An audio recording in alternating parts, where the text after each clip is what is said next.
Hello and welcome to the takedown of the Ruger SR9c. It's our guy here in the middle. We're going to have a Ruger 3-part special here with all three of these Ruger handguns, the LCP, the SR9c, and the P95. But today we will be talking about the SR9c.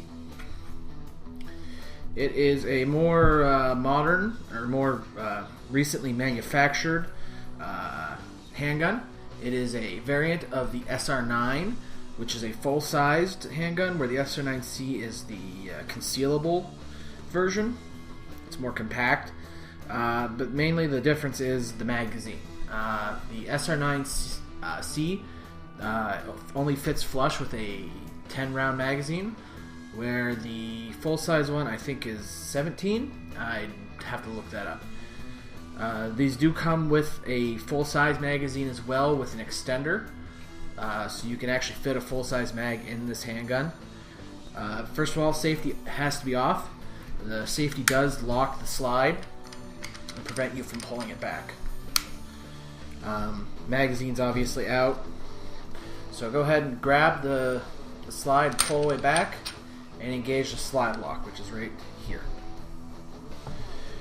Now, once you open this up, this does give you an opportunity to check to make sure that it is unloaded, both physically and visually.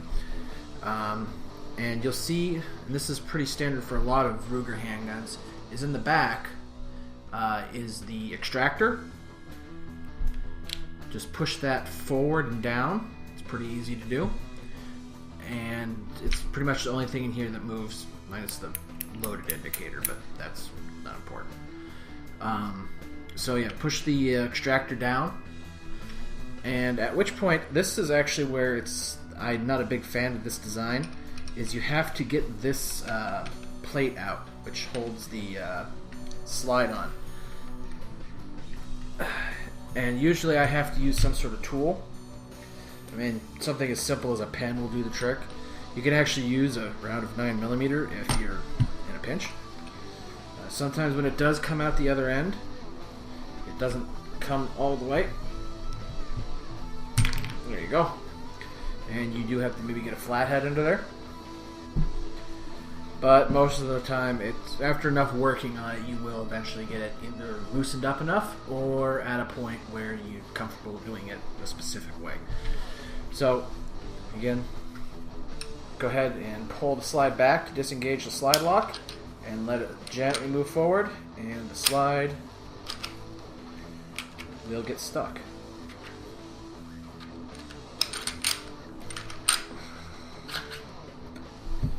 I don't know what happened there. I guess every once in a while you will have to exercise it. I've shot this thing plenty of times, and I've never had a problem taking it apart, except for when I come to do a YouTube video. Now that you have the slide off of the frame, go ahead and remove your recoil spring, which is always underneath the barrel. Set it aside, and simply move the barrel forward, and then pull it up and out. This is about as far as you'll generally need to take it for just general cleaning and oiling. This is a striker-fired pistol, where the SR9 has the exposed hammer. The P95 has the exposed hammer. The SR9 is a striker fire pistol, similar to a Glock. In fact, I've heard people complain that they stole some design concepts and stuff, but let's face it, I don't know. Not important. So, clean up any dust you're going to get in here, any dust bunnies. Make sure that everything moves as it should. You don't need a lot of lube, as usual. Inside the frame, you will see that compared to the P95, which we'll be doing here shortly, this has metal rails that the slide rides on, and the P95 actually runs around on the polymer. Now, if you would have asked me which is better when I first got either of these handguns, I would have said, well, obviously metal's better. But the P95 shows no signs of wear after over 1,000 rounds. So, truthfully, I'm not sure if it matters. It's all the design concept. Would this one probably hold up longer over time? Yeah, I imagine it may. But I'm happy with both. So, all right. Whenever you do take apart the frame, you will have access to oil the springs in here and the trigger a little bit. There's not really a whole lot you can get to. Just, same story. Clean up the dirt. Make sure the springs have a little bit, just a tiny bit of oil in them, so they'll stay springy. Okay, to reassemble, go ahead and put the barrel back in, pretty much the same way you took it out, in reverse. A little bit of lube on the actual barrel itself around the edges, just a light, gentle film, not an actual, don't coat your barrel in oil, not on the inside, just outside.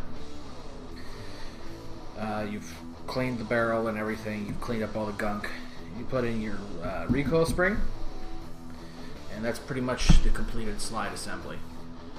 Pretty easy to take apart, put back together. Make sure that the extractor is still in the forward position. Take the slide and put it in front of the rails where it rides, and simply pull it back the same way. You have to excuse me. I hurt my finger earlier today, and it is really hard to actuate this thing. Okay, once you have the slide back on and back into the lock position, you can just go ahead and push this back in, your pin. Push the extractor back towards the back, and then you should be all together. Obviously, the slide shouldn't come flying off. Now, this one of my complaints about this handgun, and again, this is a preference thing. Different people, different designs. I'm personally a fan of a external safety. I like that. I'm not a big fan of striker fire pistols, to be honest with you. I do like to see my hammer, but that's a preference thing. The thing that bothers me about the SR9c is the magazine disconnect safety, which they need to make it legal in some states. So, long story short, it will not dry fire without a magazine, and we just so happen to have an empty magazine here. And if you check Ruger's website, they pretty much say for all of their handguns it is safe to dry fire. So, take the magazine out, double check, safety on. This does have a loaded chamber indicator, which has been pretty useful. I would kind of wish it was a little bit smaller and put in a different way. I mean, it's not in a bad spot by any means. It's just if you look and you press down like it's loaded, and you're looking at it from the back, it's kind of hard to see the orange on the outside. So pretty much the only people who can see the orange to show that it is loaded are the people standing beside you, or at angles in front of you, which is less than ideal in my opinion. I wish there was something back here. It's a nitpick. It's a great handgun. It shoots pretty good. I've had no complaints with it, no failures. I'm kind of a fan of Ruger handguns, as you can tell by the fact that I have 3 of them. Yeah, good handgun. I can't tell you how much you're going to pay for it right about now. Prices are up in the air. But, yeah, it's worth checking out. Well, thank you very much for watching this takedown of the Ruger SR9c. And we'll continue with more Ruger handguns.